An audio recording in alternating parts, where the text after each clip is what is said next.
Good evening. Good evening, family. Good evening, listeners. And far, this is your host coming to you live on another sacred broadcast. And that's why I'm on here, bold, looking right at the camera. It's another sacred broadcast of War Notes, where the truth is spoken plainly and the soul is never hidden. Before we begin tonight's message, let me be clear. Let me be very, very clear. I do not tolerate disrespect, slurs, or harassment in this room. And if I see it, you will be blocked and reported to YouTube. If I see any type of harassment, if I see anything that's done in this room that's inappropriate, I will report you to YouTube right away. This room is for truth and truth only. It's not to disrespect people. It's not to harass people. But this is a serious topic that I'm about to talk about. And if you can't handle the truth, then you need to get out of the kitchen. Now, if you've just walked in, I need you to grab your seat, hold tight, stay with me, because what I say tonight is for you, for your neighbor, and for the next generation. And when this live is over, it will be readily available for replay. So you'll want to listen again. Trust me, you will want to listen again. All right. So, brothers and sisters, and I made sure that my words were put together properly so I don't waste too much folks' time. And we're going to get straight to it. My brothers and sisters, today I'm going to talk to you about something that's raw, it's real, and it's ever present. It's the race in America. Now, I'm sure you can see the title there, but this is race in America, and we are constantly being attacked. It's nothing new. People often ask, why do Black people talk about race so much? Why do Black people talk about race? And my response is very simple. Because race was put on me and put on every other Black person in this country and around the world before I even opened up my eyes. And before any one of us opened up our eyes. And when I was born on that day in September of 1986, they didn't just say, it's a girl. No, they said, it's a Black girl. That's what they said in their mind. Trust me, that's what they said. It's a Black girl. Some of them even say right there at the lunch table inside the lunch area, right? That label came before my first word came, before I even had a choice. This is why we worry about the word Black. And this is why we worry about this stuff. Okay? Because it was put upon us. It was placed upon us. And what a lot of people who hate other people fail to understand is that brown and Black people never hated and do not hate up until this day white people. There's a lot of Black and brown people that still try to kiss white people's behind. There's no hate there. We don't care about working for y'all and nothing like that, or however y'all want to do it, but we also want to work for our own people and work for ourselves. So back to when I was born and when every other Black person was born, they said, oh, yes, it's a Black girl. I was already labeled. That label came before my first word, before even I had a choice. And it's followed me every single day of my life. Now, I know it's very hard for a Caucasian person to put themselves, or a white man or a white woman to put themselves in that position to understand. It's very hard to understand when you're not yourself Black. Very hard to understand. Just like I'm not going to pretend. I'm not going to sit here and pretend that I can understand what a white person goes through in their shoes. I can't. But I can say what a Black girl goes through in her shoes. And I've had to live with this just like every other Black person every single day of my life. And every school form, every doctor's office, every application, every system in this country is built to categorize us by color and not by character. It's the sad truth. But the truth is ugly, isn't it? But I'm not here to say anything less than the truth. So we have been characterized by our color, not by our character. And then they dare us They dare ask us why we keep talking about race. Why do we keep talking about race? Well, let me tell you something. That question, what is your race? What is your race on every form, every job, every loan, every court record? That question has cost Black and brown people their futures.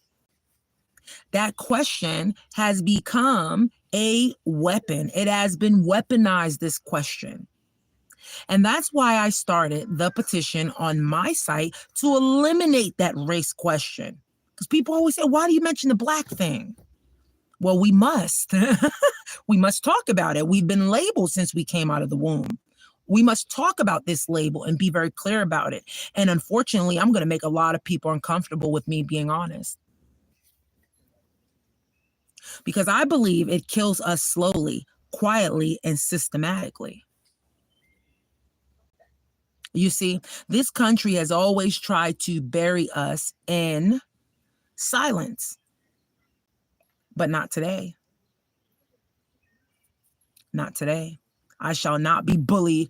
I've been bullied in every other way possible. I'm not going to be bullied in my phone. I'm not going to be bullied with my first right, with my First Amendment rights. I'm not going to be bullied out of having at least second-class citizenship, because that's what they consider us Black people, to be second-class citizens. Look in your Constitution. So you see, this country has always tried to bury us in silence, but we must put a stop to that. And it takes work. It doesn't happen overnight. It doesn't happen within 24 hours. Sometimes it takes years and years to put things into position for the framework to be set up properly, like my Peace Panthers. So I've put out the framework, and the framework is you have to love yourself. You have to care about yourself as a Black person. You have to care about your hair. You have to love yourself unconditionally in order to be even considered a Peace Panther. You can't have peace with the world if you don't have peace within yourself. So today we rise. Today we say it out loud. Black matters. Brown matters. Race matters. And the truth makes folks uncomfortable. But as I always say, the truth is meant to be uncomfortable. And I personally live for that discomfort. I wear it proudly. I speak with purpose. I walk with power. I wear my hair how it grows from my crown. And I love my nose. I love my skin. And I say to you, love yourself too. Love yourself, very important. The way they didn't want you to. The way that they don't want you to love yourself. That's why it's been so many obstacles with our hair, being able to wear our natural hair on news shows or whatever the case may be. But that's how we win. That's the first protest. I built Peace Panthers for that exact reason.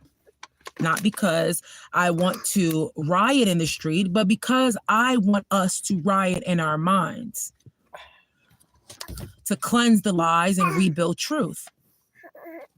You can be a Panther of Peace just by choosing to heal, to think, to educate, to fight the war within. So we can finally win the war outside. That's what matters.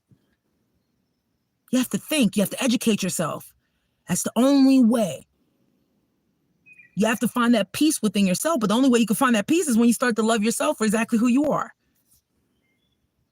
And again, I say, and for those asking why we bring up slavery, why we bring up Jim Crow, I'll tell you why.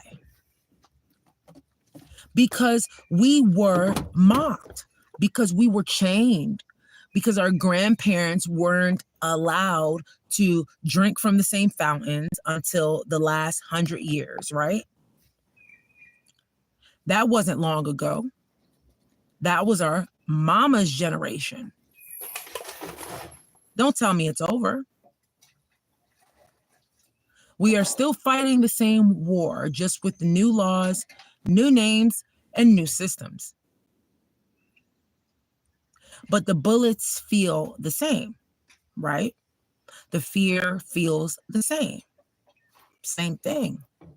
And the pain still is real. It still is raw.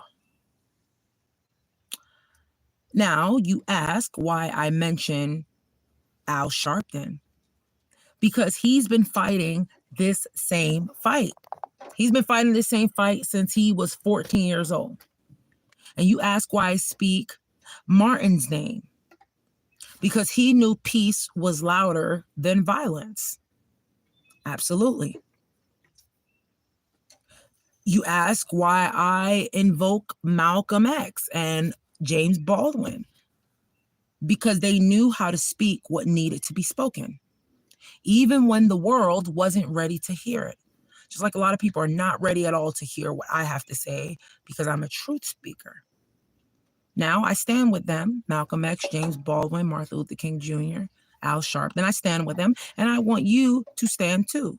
And now, for those listening at home, hi, Zayn Ahmed, welcome.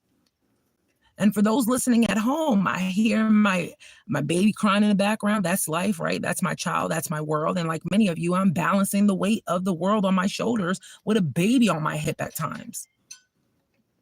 And I apologize for the sounds, but I do not apologize for being human, right? Because we are raising babies in the fire. We are raising truth tellers, freedom fighters, little kings and queens, and they must know why they matter too. So if you're just joining me, yes, I'll be repeating this message at a later date because every word matters, but I cannot repeat it again in this episode. But every ear that hears, this is another soul awakened, and that's what matters.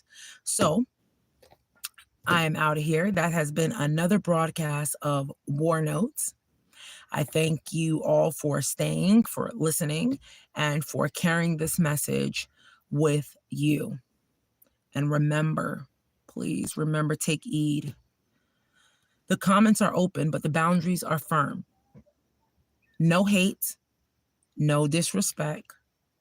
Peace lives here. And if you missed anything, stay tuned. Because after I get out of this stream, then it'll be available for you to replay.